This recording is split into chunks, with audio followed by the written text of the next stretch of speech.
Hello student, UP board class 12 के छात्र के लिए ये है प्री बोर्ड का एग्जाम जो कि मॉडल पेपर है। ये अगर ये मॉडल पेपर लगा लेते हो तो आपका बोर्ड एग्जाम में जो 16 तारीख को आपका बोर्ड एग्जाम है उसमें से 80 से 90% आपके इसी से क्वेश्चन आकर फंसेगा। तो इस क्वेश्चन को अच्छे से तैयार कर लो। देखिए, प्री बोर्ड एग्जाम का है जो कि 2023 का है, 2023 का है और इसमें प्री बोर्ड एग्जाम का है। तो आपका मॉडल पेपर एकदम सेम ऐसे ही आता है, कुछ इसमें हल्का सा 18 से 90% 10% अलग होता है हल्का सा। तो देखते हैं इसमें क्वेश्चन कौन से कैसे क्वेश्चन आते हैं और किस तरीके से क्वेश्चन का अटेम्प्ट किया जाते हैं और क्वेश्चन कितने नंबर के क्या होते हैं। अब देखो यहाँ पहला खंड का आपको कॉपी में डालने खंड का, उसमें देखो पहला क्वेश्चन क्या है। पहला क्वेश्चन है कि अष्टयाम के रचयिता कौन है। ये 1 नंबर क्वेश्चन आता है। अष्टयाम कौन है पहला, ये देखो सी ऑप्शन, आपको ऑप्शन देगा उसमें आपको टिक करना होगा। आपका आंसर देना नहीं है, बस यहाँ ऑप्शन खुद ही देगा उसमें टिक करना होगा। ये नाभा दास हो गया। अब दूसरा देखो खा क्वेश्चन है दूसरा, ये भी अगला नंबर, ये 1 नंबर का है।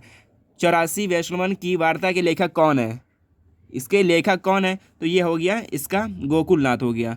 गोकुलनाथ इनकी रचना हो गई। तो ये 1 नंबर आपके यहाँ से, 1 नंबर यहाँ से, तो आपको दूसरा 2 नंबर यहाँ से बन गया। ऐसे 10 नंबर पूछा था। ये 5 नंबर गद्य से पूछे आते हैं, 5 नंबर गद्य से और 5 नंबर पद्य से। 10 नंबर क्वेश्चन आते हैं। इसको अच्छे से तैयार कर लो। ये जो है ये अच्छे, इस जितने क्वेश्चन अच्छे तैयार कर लो बोर्ड में आने की बहुत संभावना ज़्यादा है। और अगला क्वेश्चन देखो, तीसरा ग वाला क्या है। भारत भारती की रचना विधा कौन सी विधा की है। ये क्या है, भारत भारती की रचना विधा कौन सी है, ये है काव्य विधा की। ये है द वाला ऑप्शन सही हो गया। अब देखो अगला क्वेश्चन, सदन मिश्र की रचना है। सदन मिश्र की रचना कौन सी है। 4 ऑप्शन दिया है, तो इसमें से है नासिकेत तो पाख्यात। ठीक, ये अगला क्वेश्चन हो गया, एकदम आंसर हो गया। अब देखो ड वाला पूछा, आधुनिक काल को गद्य काल के नाम से किसने किया।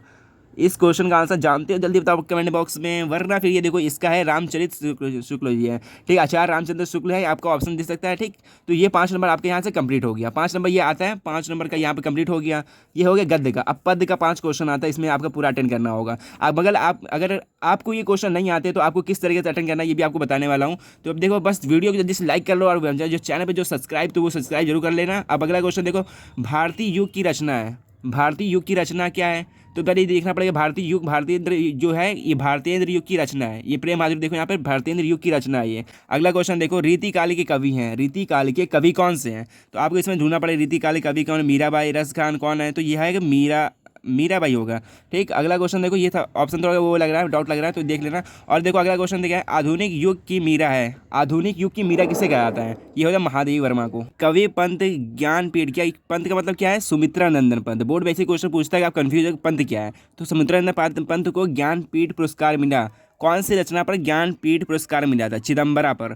ये बहुत ही इंपॉर्टेंट क्वेश्चन ही हर साल बोर्ड में पूछे जाते हैं। इस सभी के क्वेश्चन के जो ये बहुत कॉम्प्लेक्स जो 10 नंबर क्वेश्चन आता है, इस सभी का एक कंप्लीट वीडियो हमारे चैनल पड़ा हुआ है, तो इस पर लिंक दे दूंगा मैं कमेंट बॉक्स में। और अगला क्वेश्चन देखो, हिंदी खड़ी बोली को काव्य भाषा के रूप में प्रतिष्ठित मिली। हिंदी खड़ी बोली को किस युग में मिली थी, द्विवेदी युग मिली थी। तो यहाँ पे यहाँ से 10 नंबर कंप्लीट हो गया, 5 नंबर ऊपर, 5 नंबर यहाँ 10 नंबर। ठीक, अगला क्वेश्चन देखो कौन क्या होता है। अब यहाँ देखो 3 नंबर आ गया, तीसरा नंबर, दिए गए गद्यांश पर आधारित निम्नलिखित प्रश्न करना है। आपको 10 नंबर का आता है प्रश्न करने का। तो ये दिया हुआ है यहाँ पर, ये कहानी दी हुई है और यहाँ से दिख रहा है रेखांकित अंश दिखा है, तो इसी में आपको व्याख्या करनी होगी, इसी क्वेश्चन छाटना होगा, इसी का आंसर देना। 10 नंबर आता है, 5 क्वेश्चन यहाँ से पूछे जाएंगे। अगला क्वेश्चन ये देखो, क्वेश्चन यहाँ ये देखिए यहाँ तक पूरा ये रेखांकित अंश है और ये पूरा दिया यहाँ पर, और यहाँ पर क्वेश्चन पूछा गया है, बहुत छोटे एरिया में पूछा गया। ये प्री बोर्ड का है, बोर्ड में थोड़ा बड़ी बड़ा लिखा होता है। ये देखो यहाँ पूछ रहा है कि इसमें क्या करना है, जीवन कब तक, ये पूछा गया है। ये क्वेश्चन कब तक ये अमर हुआ है, ये एक क्वेश्चन पूछा गया है। देखो 2 नंबर पूछा गया है, इसमें से जीवन संतत जीवन किस तरह है, ये पूछा जा रहा है, ये क्वेश्चन पूछा जा रहा है। और रेखांकित अंश की व्याख्या करनी है, 2 नंबर इसका हो गया। 2 2 4 2 6 8 नंबर, 5 क्वेश्चन पूछा है, 10 नंबर यहाँ से हो गया। अब देखो यहाँ पर क्या गद्यांश पूछ रहा है, गद्यांश के लेखक और शीर्षक का नाम पूछ रहा है। इसमें लेखक और शीर्षक कौन है, अब इसको पढ़ोगे तो समझ में आ जाए कौन सा शीर्षक है। देखो यहाँ पर लिखा है पवन, लिखा है ना पवन दूती का, ये इसमें क्वेश्चन खुद ही मिल जाता है, या पवन दूती का चैप्टर का है। तो और इसका कौन है, अयोध्या सिंह उपाध्याय, इसको लेखा के ये लिख दोगे तो 2 नंबर आपके यहाँ से मिल जाएगा। और ये इसी पद्यांश के अंदर से ना आप इसमें क्वेश्चन आंसर छाट के यहाँ लिख दोगे तो आपका मिल जाएगा। थोड़ा बड़ा बड़ा लिखो तो भी इसका नंबर मिल जाता है, इसमें ज़्यादा दिक्कत देने की जरूरत नहीं पड़ती है। अगला क्वेश्चन देखो, ये अथवा दिया हुआ है, इसको भी मिला देख के ऐसे पढ़ के यहाँ से आंसर दे सकते हो। ये भी अथवा वाला दिया, या ये करो या फिर या करो, एक कोई करना होता है, दोनों नहीं करना। ठीक, अगला क्वेश्चन 4 नंबर देखो, ये गद्य का था तो ये पद्य का होगा। 10 नंबर इससे पूछा था, 10 नंबर का कितना पद्य का हो, इसमें दो ठो देगा आपको अथवा करके। देखो अथवा दिया है, एक ऊपर वाला करना है, एक नीचे वाला करना है। तो इसमें से आपको पढ़ना पड़ेगा इसमें कौन किसकी रचना है, ये कहाँ से लिया गया है आपके गद्यांश में से। तो यहाँ पढ़ोगे तो समझ में आ जाएगी। ये देखो ये प्रातः पवन, देखो यहाँ लिखा है ये पवन दूतिका का है, तो ये किसका है, यहाँ पे ये राष्ट्र का स्वरूप, यहाँ देखो आप पढ़ोगे तो समझ में आएगा राष्ट्र का स्वरूप से लिया गया है। देखो राष्ट्रीय दिखा यहाँ पे राष्ट्र का स्वरूप से लिया गया, तो देखो ये पवन से लिया गया, पवन दूतिका। इसका कौन था राष्ट्र का स्वरूप, कौन था इसका, इसके जो लेखक है वो है, इसके जो लेखक हैं हजारी प्रसाद द्विवेदी हैं, और इसके लेखक देखो क्या है, पवन दूतिका के लेखक है अयोध्या सिंह उपाध्याय हरिओद, इनके लेखक हैं। ये देखो यहाँ से आंसर इसका यहाँ से मिल जाएगा, इसका दो फिर या फिर इसका दो, जो में दो में से एक करना होगा। अगला क्वेश्चन देखो आपके यहाँ से 10 नंबर कंप्लीट हो गया, टोटल आपके 30 नंबर ऊपर कंप्लीट होगा। अगला क्वेश्चन देखो क्या है, इसमें जो क्वेश्चन जो आप पूछ रहे हो आंसर देना होगा, संदर्भ लिखना है और क्या देखना है, और इसके जो क्वेश्चन पूछ रहे हैं व्याख्या करनी है, रेखांकित अंश की व्याख्या करनी है। अब देखो यहाँ से स्टार्ट होता है जीवन परिचय। बहुत बच्चे गलती करते हैं, वो जीवन परिचय लिखते हैं, बट यहाँ पर क्या लिखना है, साहित्यिक परिचय लिखना है 5 नंबर का, ज़्यादा नहीं। वो जो समय वो जो आपको 80 वर्ड का लिखना है, 80 शब्द का लिखना है, ज़्यादा नहीं लिखना। ज़्यादा लिखोगे आप टाइम वेस्ट होगा, अगला कुछ वो क्वेश्चन छोड़ दोगे, जैसे निबंध वो छोड़ दोगे। देखिए टाइम का आपको मैनेज करके चलना है। और देखो खा वाला क्या है, इसमें देखो जीवन पैसे 3 आपको देगा, 3 में से आपको एक करना होगा। आचार्य रामचंद्र शुक्ल याद कर लो, या फिर ये जेपी रेड्डी वो कम ही आता है, और ये याद कर लो, आशीष सोना लगा 2 याद कर लो, आपका काम बन जाएगा। और नीचे देखो महादेव वर्मा और जयशंकर पास बहुत इंपॉर्टेंट है, इसमें कोई एक लिख दोगे तो आप मिल जाएगा। मैथिली सोना भी बहुत आता है, और इसमें समाज। और देखो अगला क्वेश्चन देखो, अब लिखना है ध्रुव यात्रा या फिर पंचलाइट लिखना है, पंच लाइट लिखो या ध्रुव यात्रा लिखो। ये हो 80 नंबर की, ये भी 80 पेज का लिखना है, 80 शब्द का लिखना है। कम से कम एक पेज लिखोगे आराम से 80 पेज हो जाएगा, ठीक। 5 नंबर मिलेगा, ज़्यादा लिखने की कोशिश ना करना। अगला क्वेश्चन देखो,